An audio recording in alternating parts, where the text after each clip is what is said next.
iiyakan ka niya kapag ito ay isulat mo sa iyong palad.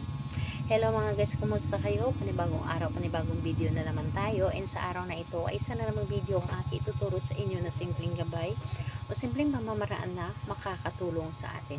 At bago ang lahat, gusto ko lang mag-disclaimer sa mga taong hindi naniniwala at hindi gusto o mga kagaya nitong video.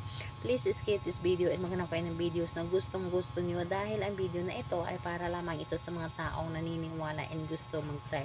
Sa lahat po ng mga nagko-comment po dito sa aking video dito sa loob ng aking channel, mag-iingat sa lahat ng mga nagre-reply sa inyo na dinadala kayo sa kanilang WhatsApp and Imo app upang makaiwas po tayo sa scam.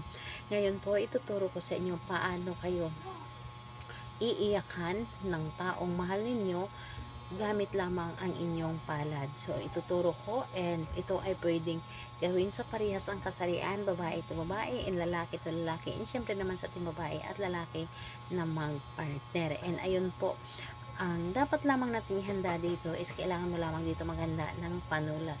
So, panulat po, kahit anong klaseng panulat pwede. And ayun po, kapag ready na ang panulat, syempre i-ready mo dito ang inyong sarili dahil yun po ang pinaka-importante sa lahat, is ang inyong sarili.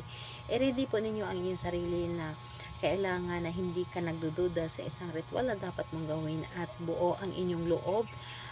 Buo po ang inyong tiwala, paniniwala sa dapat mong gawin na ritual at hindi ka nagdududa dito at hindi ka magdalawang isip sa paggawa nito.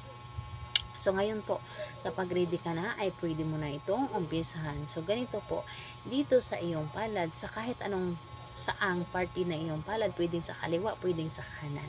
Dito sa inyong palad, isulat po ninyo ng isang bisis lamang ang kanyang pangalan.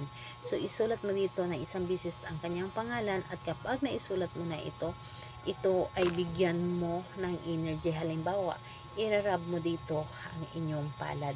So, pag initin o painitin ninyo ang inyong palad and sabay sambit ng 7 bisis ng kanyang pangalan niya, apelyido, at iiyakan mo ako sa pagmamahal. Pangalan, apelyido, iiyakan mo ako sa iyong pagmamahal. Pangalan, apelyido, iiyakan mo ako sa iyong pagmamahal. 7 bisis po ito. And ayun po, iiyak siya kapag hindi kanya makita, iiyak siya kapag hindi kanya makasama o hindi kanya makausap.